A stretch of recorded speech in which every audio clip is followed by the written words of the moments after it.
How to fix Steam Cloud Sync error. Hello everybody and welcome back to our channel. So let's get started without any further ado. For that, first of all, you want to go ahead and open Steam application. Once you open it up, you want to go ahead and log into your account. So once you're logged into your account, go ahead and tap on Steam right over here, then tap on settings.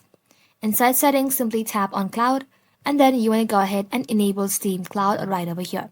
Once you enable it, head back to Steam, tap on library, then right click on the game that you're having trouble with.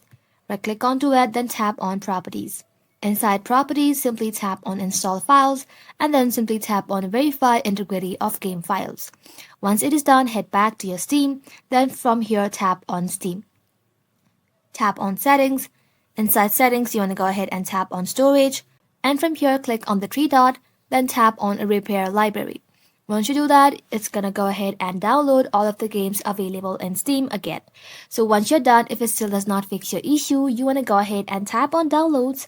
Inside downloads, you wanna go ahead and scroll below, and beside clear download cache, you wanna go ahead and tap on clear cache and clear the cache of Steam. So once everything is done and still does not fix your issue, you want to go ahead and tap on show hidden icons, right click on Steam, then tap on exit Steam. So once you do that, you'll then be able to fix your issue. That is how you can do it, guys. Thank you all for watching the video till the very end, and stay tuned until our next upload.